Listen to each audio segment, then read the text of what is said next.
Os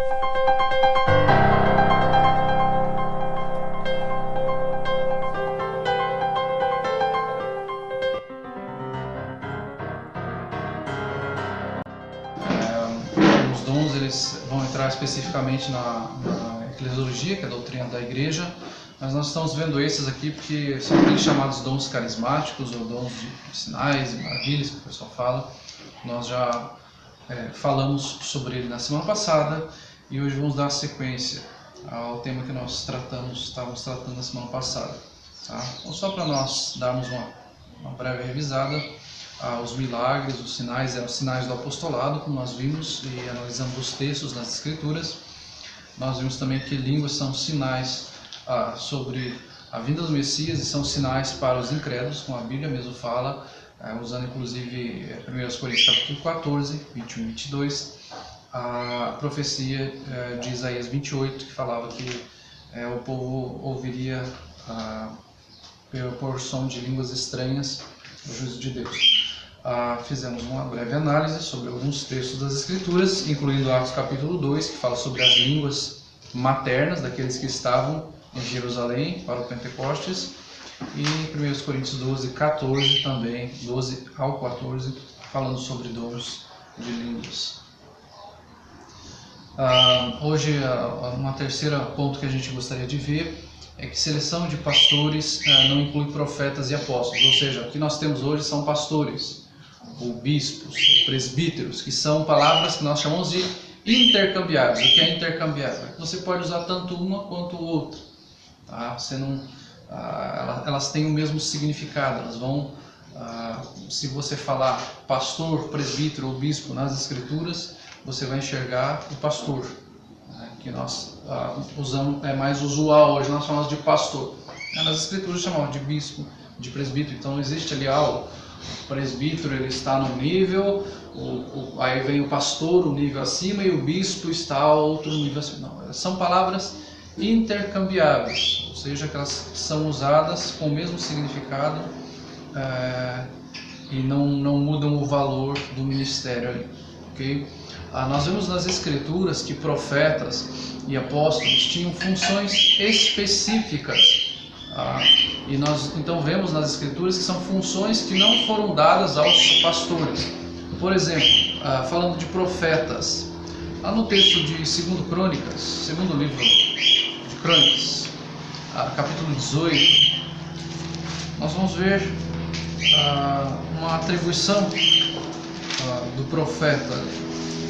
2 Crônicas, CR é Crônicas, 18, versículos 4 ao 7.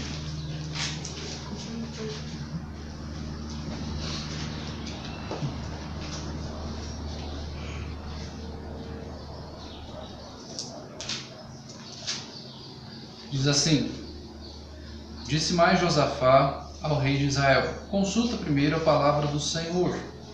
Então o rei de Israel ajuntou profetas, 400 homens, e lhes disse: Iremos à peleja contra Ramote de Gileade, ou deixarei de ir? Eles disseram: Sobe, porque Deus a entregará nas mãos do rei. Disse, porém, Josafá: Não há aqui algum profeta do Senhor para o consultarmos? Respondeu o rei de Israel a Josafá: Há um ainda, por quem podemos consultar ao Senhor, porém eu o aborreço, porque nunca profetiza de mim o que é bom, mas somente o que é mal. Então chega ali, Josafá fala para o rei de Israel consultar os profetas, ele chama 400 profetas. Imagina 400 profetas vai consultar.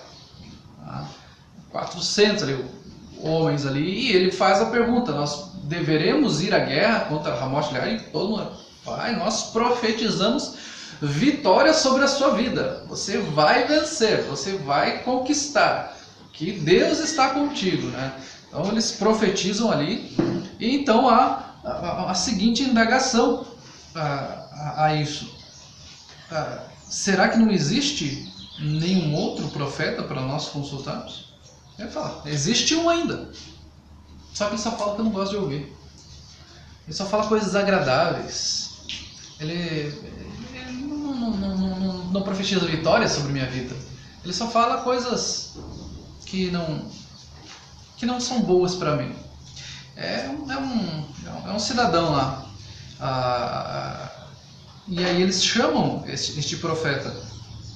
O versículo 12 ao 17 vai mostrar quem é este profeta.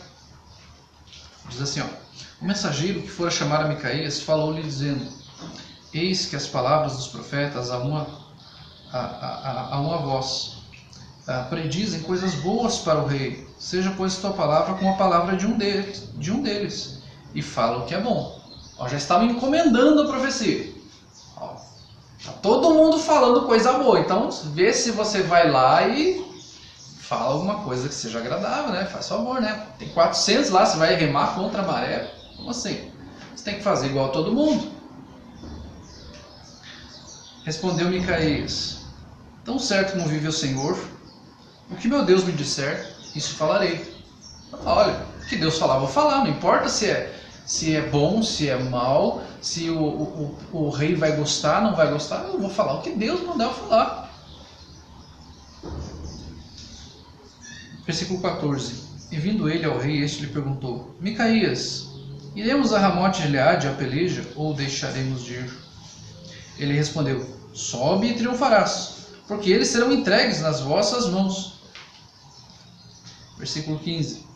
O rei lhe disse: quantas vezes te conjurarei que não me fales senão a verdade em nome do Senhor? Então disse ele: vi todo Israel disperso pelos montes, como ovelhas que não têm pastor. E disse o Senhor: estes não têm dono, torne cada um em paz para a sua casa. Então o rei de Israel disse a Josafá: não te disse eu que ele não profetiza a meu respeito o que é bom, mas somente o que é mal? Então, quando ele fala ali que Deus entregaria nas mãos dele os inimigos, a Bíblia há uma certa questão de ironia ali com ele falando, tanto que o rei fala: ó, me fale a verdade. É como se ele estivesse falando: eu sei que você está ironizando. Então o profeta chega ali e fala: ó, você vai se entregue, você vai perder essa guerra, o povo vai ficar como ovelha sem pastor. O profeta, ele estava ali para falar aquilo que Deus estava falando a ele. O profeta era aquele que falava o que Deus estava falando para ele. Este era o profeta. E esta profecia se tornava em escritura, a palavra de Deus, que nós já temos completa hoje. Esse era o papel do profeta, o papel daquele que vai lá e diz: o assim diz o Senhor. Vejam comigo também Jeremias, capítulo 1, versículos 5 a 8.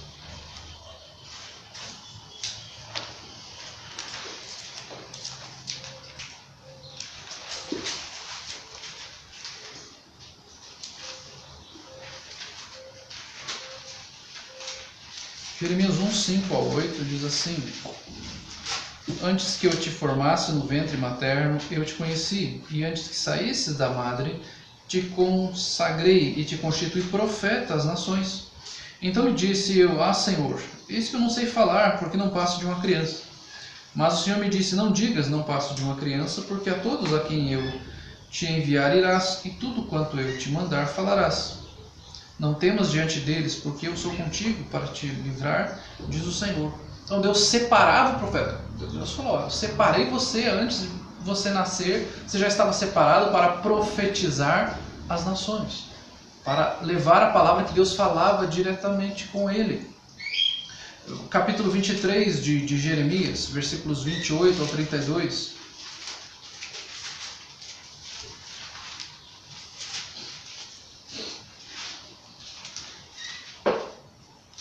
O profeta que tem sonho, conte-o como apenas sonho.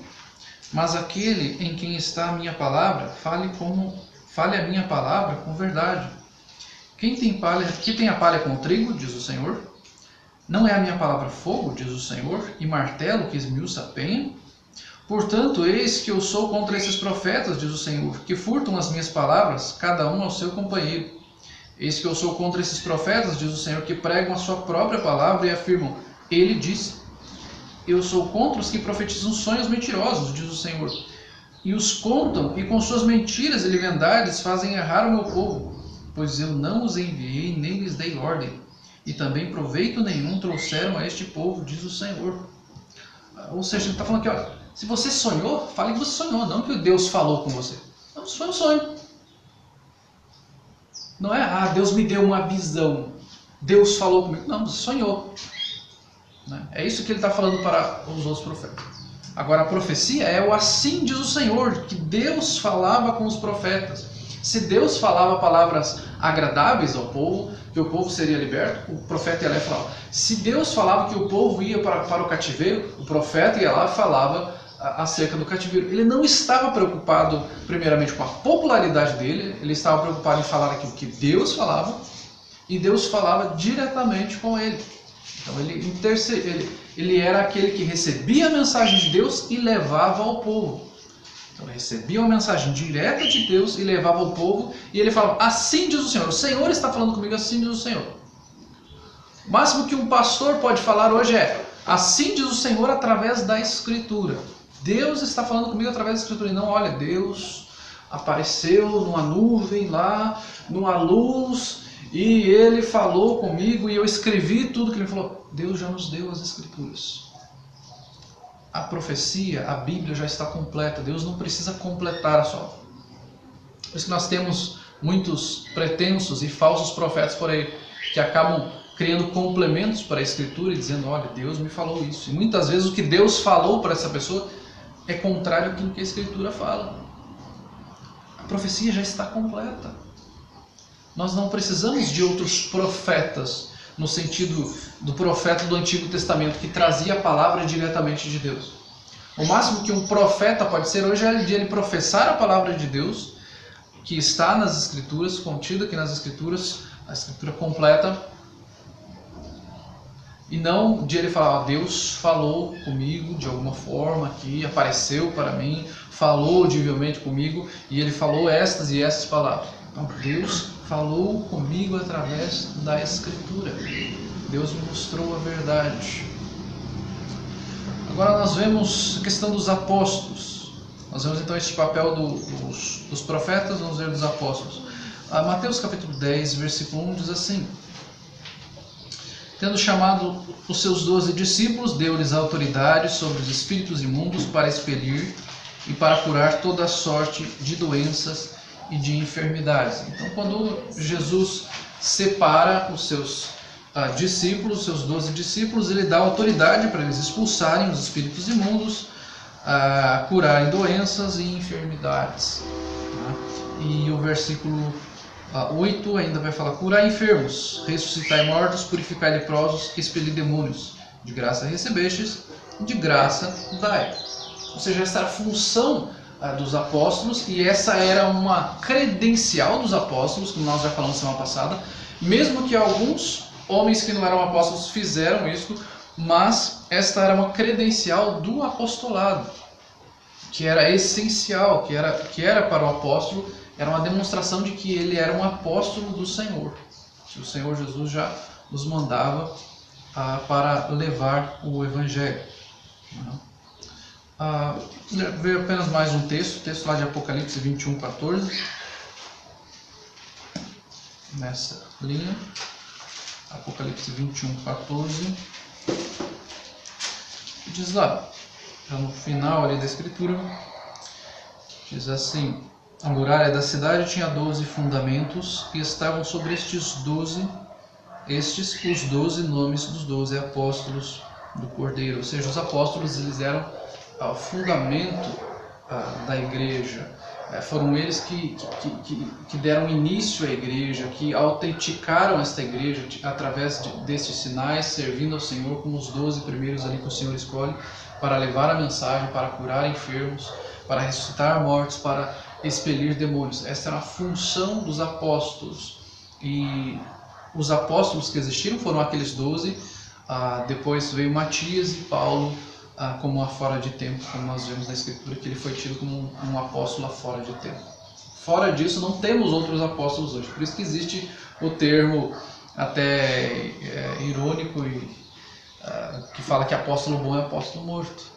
Que todos os apóstolos já morreram, que foram aqueles 12, depois Matias, e depois disso, fora de tempo, como o próprio Paulo diz, o apóstolo.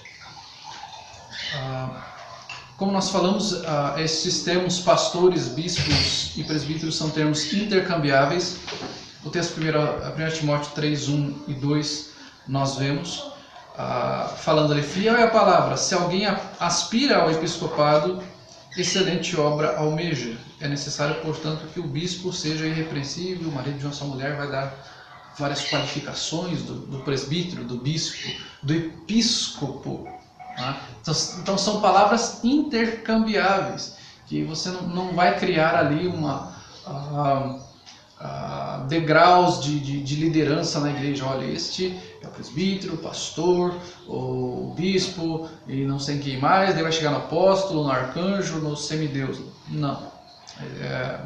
Vão surgir esses termos intercambiáveis, bispo, presbítero e pastor. O texto de 1 de Pedro, capítulo 5, versículos 1 e 2 também fala assim: rogo, pois, aos presbíteros que há entre vós, pastoreai o rebanho de Deus que há entre vós.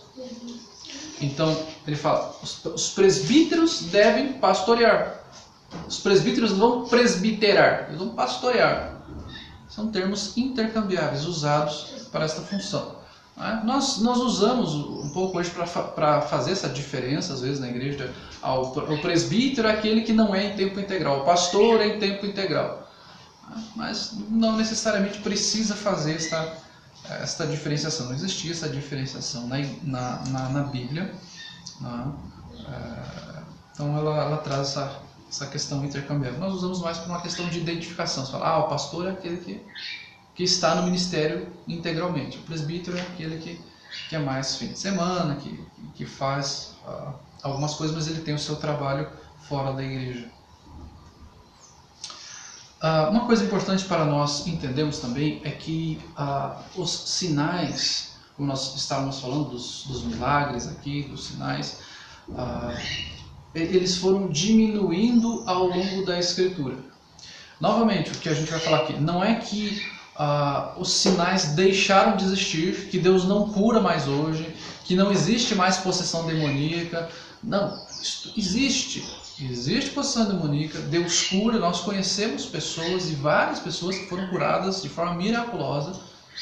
O que nós estamos falando é que não acontece como naquela época onde chega aquelas multidões de pessoas, centenas de pessoas, e a Bíblia fala, e elas foram todas curadas.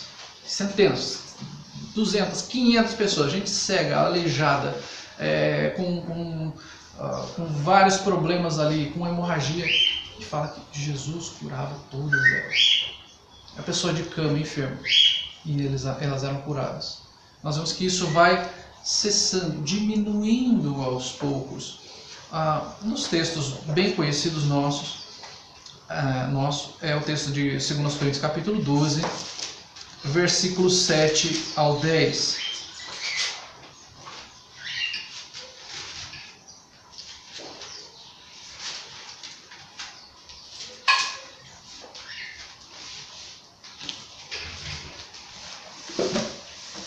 E para que não me ensoberbecesse com a grandeza das revelações, foi-me posto um espinho na carne, mensageiro de Satanás, para me esbofetear a fim de que não me exalte. Por causa disso, 3 vezes pedi ao Senhor que o afastasse de mim. Então ele me disse, a minha graça te basta, porque o poder se aperfeiçoa na fraqueza. De boa vontade, pois mais me gloriarei nas fraquezas, para que sobre mim repouse o poder de Cristo. Pelo que sinto prazer nas fraquezas, nas injúrias, nas necessidades, nas perseguições, nas angústias, por amor de Cristo. Porque quando sou fraco, então é que sou forte. Ora, há um espinho na carne de Paulo, e ele pede ao Senhor para ser curado. Olha, ele é um apóstolo, ele curou várias pessoas, e o Senhor fala, a minha graça te basta. Você vai conviver com isso, meu poder vai se aperfeiçoar na sua fraqueza. Ora, mas ele era um apóstolo, ele tinha que curar, porque era uma das credenciais do apostolado dele, era curar. Era fazer maravilhas. E ele não pode curar a si próprio. Então aqui nós vemos já um sinal de que esses sinais vão diminuindo, porque esses sinais eram uma prova de que eles eram apóstolos do Senhor anunciando o Messias. Um pouquinho para frente, o texto de Filipenses capítulo 2, versículos 25 ao 27. O apóstolo Paulo fala de um homem que foi levar ofertas para ele e fala a situação que ele se encontrou por algum tempo. Este homem chamado Epafrodito. Filipenses 2, 25 ao 27. Julguei todavia necessário mandar até vós Epafrodito, por um lado meu irmão, cooperador e companheiro de lutas, e por outro vosso mensageiro e vosso auxiliar nas minhas necessidades, visto que ele tinha saudade de todos vós e estava angustiado, porque ouvistes que adoeceu. Com efeito, adoeceu mortalmente. Deus, porém, se compadeceu dele, não somente dele, mas também de mim, para que eu não tivesse tristeza sobre tristeza. Ora, Epafrodito vai até Paulo, leva uma oferta da igreja de Filipos para Paulo, que está preso, e ele adoece. Fala que ele adoece gravemente, ele adoece mortalmente. Ora, o apóstolo Paulo, ele era um apóstolo. Ele tinha então esta credencial de curar pessoas, e ele não cura Epafrodito. Então nós vemos aqui este sinal de Deus de que estas maravilhas, esses milagres, eles vão cessando aos poucos, vão diminuindo, porque eles tinham um propósito de anunciar que eles eram mensageiros do verdadeiro Messias. Repito, não está falando que não acontecem mais milagres hoje, mas que eles não acontecem com a mesma frequência e intensidade que aconteciam quando no ministério de Jesus ou no início do ministério dos apóstolos.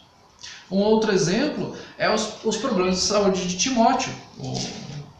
O jovem Timóteo que vai pastorear a igreja de Creta. Está lá em 1 Timóteo capítulo 5, versículo 23. Igreja de Creta não, a igreja de Éfeso, Creta é Tito. 1 Timóteo capítulo 5, versículo 23. O apóstolo Paulo diz assim: não continues a beber somente água. Usa um pouco de vinho por causa do teu estômago e das tuas frequentes enfermidades. Ora, ele aplica aqui uma dica medicinal para Timóteo. Olha, não tome só água, tome uma tacinha de vinho por causa das suas constantes enfermidades, por causa do teu estômago e das tuas frequentes enfermidades. Então ele estava indicando algo para ele fazer para melhorar a sua saúde. Ele está falando, ó, faça isso e você vai ser curado, porque a hora você coloca uma taça de vinho aqui, eu vou orar aqui por você, e a hora que você tomar esta taça de vinho, você vai ser instantaneamente curado. Não. Era um alívio, era algo medicinal que ia trazer alívio para os seus problemas de estômago, para as suas constantes enfermidades. Ele tinha Timóteo ali, um jovem pregador que estava doente e que não foi curado. Um pouquinho para frente, 2 Timóteo capítulo 4, versículo 20, vai falar da doença de Trófimo. Ele deixou. 2 Timóteo capítulo 4, versículo 20, diz assim: Erasto ficou em Corinto, quanto a Trófimo, deixei-o doente em Mileto. Ora, ele passa por Mileto. Trófimo está doente lá e ele não impõe as mãos sobre Trófimo, agora você vai ser curado. Não, está doente. E ficou doente lá. Mas, eu não quero curar Trófimo. Não. É a vontade de Deus. E esta questão dos sinais, das maravilhas, das coisas vai cessando, parando.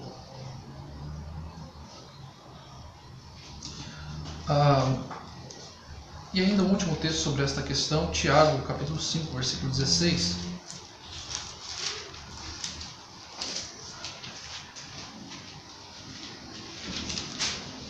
O Tiago vai falar sobre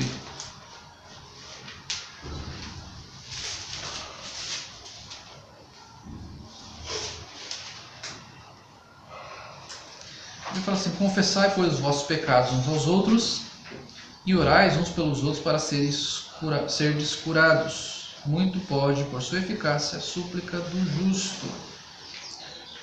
Vamos falar aqui sobre confessar os pecados uns aos outros, obviamente o pecado que se cometeu contra o seu irmão, e fala de orar uns pelos outros para serdes curados, ou seja, nós oramos pela cura de um irmão. Não existe uma pessoa que necessariamente nós temos que chamar aquela pessoa porque ela vai curar alguém que está com um problema de saúde. Então, orem para que seus irmãos sejam curados. Ore pela vida. Não é um dom específico, é cada um de nós, como irmãos em Cristo, vamos orar. Ó, irmãos, nós temos um irmão lá que está com problema de saúde, vamos orar por este irmão. Ó, nós temos um irmão que sofreu um acidente lá, nós tivemos um caso esses dias ainda. É um irmão que teve um acidente lá na praia, vamos orar por ele. Não vamos orar, vamos chamar aquela pessoa, porque se aquela pessoa for orar por ele lá, ele vai ser instantaneamente curado. Ora, se esta pessoa existisse, era bom que ela fosse aos hospitais da nossa cidade, do nosso país, para curar todas as pessoas que estão lá. Então, nós somos chamados a orar pelos nossos irmãos, para a cura dos nossos irmãos. Algumas situações pontuais aqui. Livramentos de perseguições, de mortes. Nós já ouvimos várias histórias de missionários que estavam no ministério em algum país com perseguição religiosa e eles eram libertos de situações de formas as mais miraculosas. Aconteceu tal coisa lá e de repente eu entendi que não era para ir para aquele lugar e fui para outro lugar e Deus me livrou de uma situação ali. Ou eu passei e os soldados não viram eu passar, ou eu tinha alguma carga no meu carro de Bíblia ou de alguma coisa e eles não viram. São questões pontuais, miraculosas, que Deus usa para a glória dele. Isso não quer dizer que vai acontecer toda hora.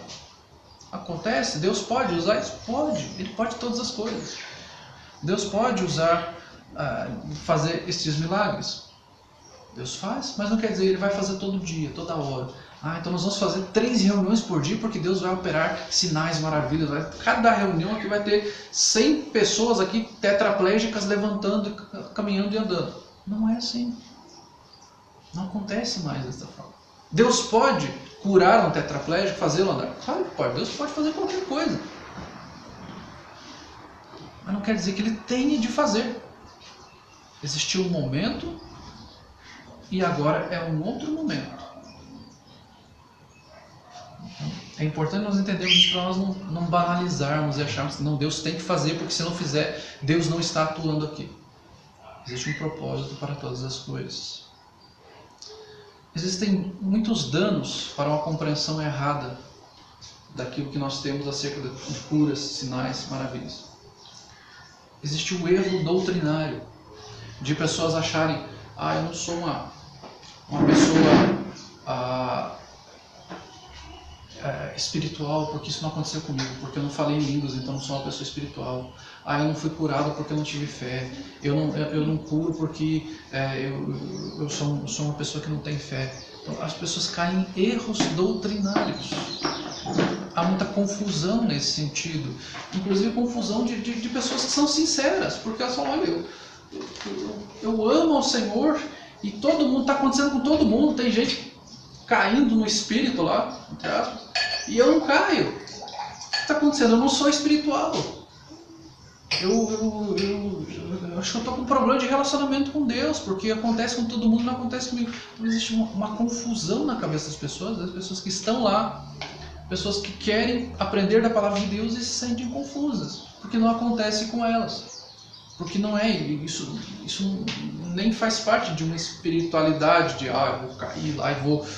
eu sou espiritual porque eu caí, ou porque eu falei numa língua estranha, que a Bíblia nem fala de uma língua estranha, mas fala de uma língua que tem algum sentido.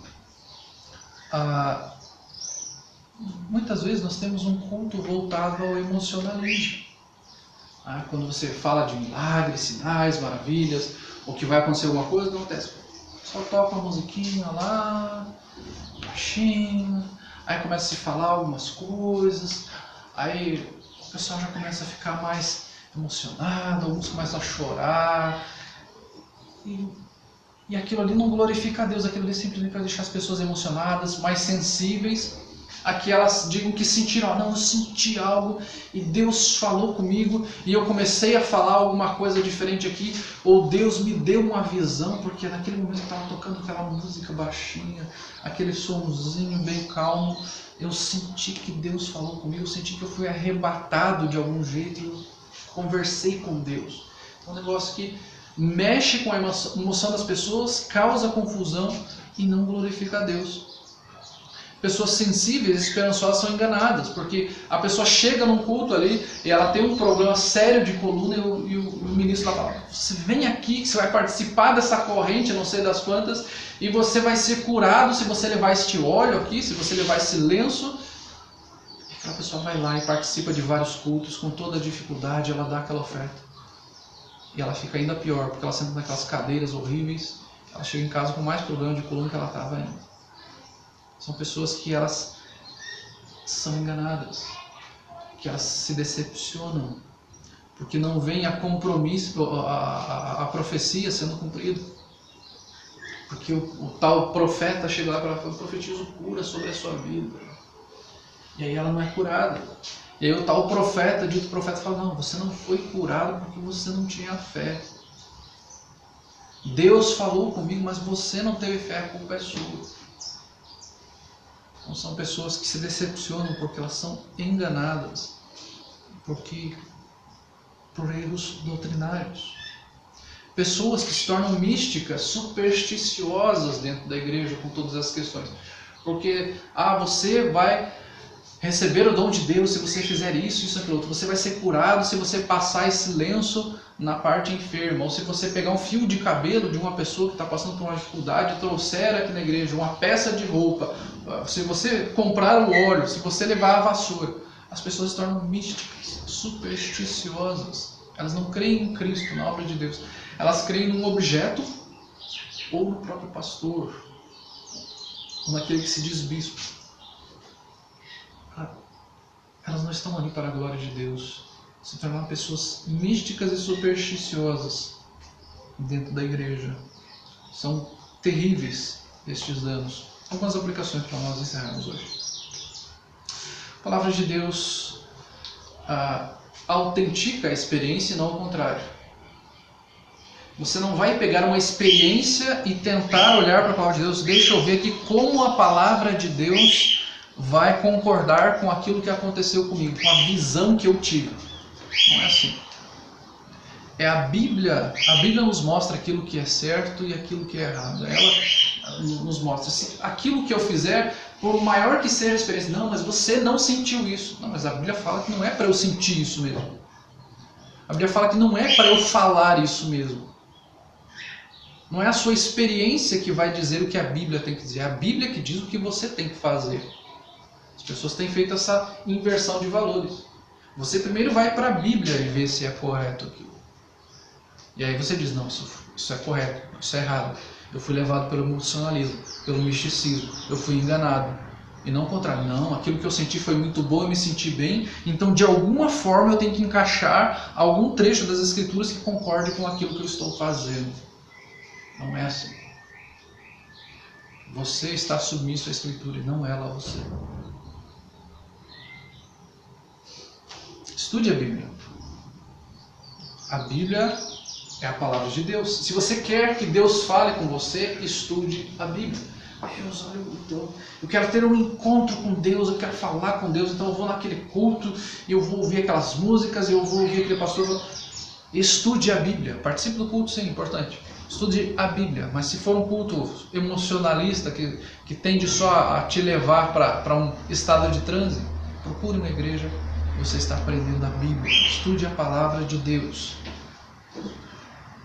Converse e estude a palavra de Deus com crentes que têm esta linha de pensamento, se eles te derem esta brecha, para você mostrar aquilo que a palavra de Deus fala, não o que eles querem ouvir.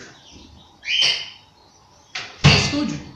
Né? Se eles dão esta... Você fala: olha, eu tenho uma certa dúvida sobre este texto, eu tenho uma dúvida sobre esta situação, eu vejo que tem pessoas na minha igreja lá que fazem isso, eu não consigo, eu estou me sentindo diminuído. Tem pessoas nessas igrejas pentecostais, não pentecostais, que eles se sentem assim. Eu não me sinto bem porque está acontecendo com todo mundo e não comigo.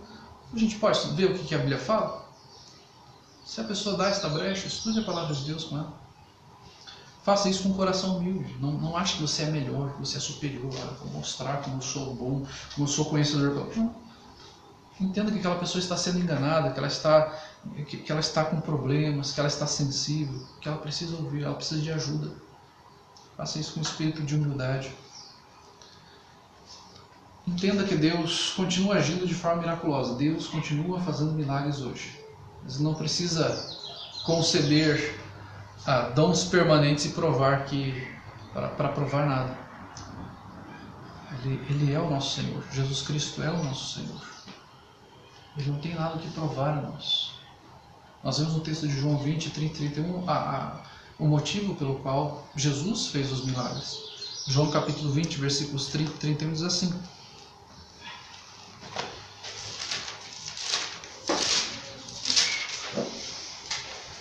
Na verdade, Jesus fez diante dos discípulos muitos outros sinais, que não estão escritos neste livro. Estes, porém, foram registrados para que creiais que Jesus é o Cristo, o Filho de Deus, e para que, crendo, tenhais vida em seu nome. Ou seja, os sinais, as maravilhas, os milagres que Jesus fez foram registrados para que creiais que Jesus é o Cristo.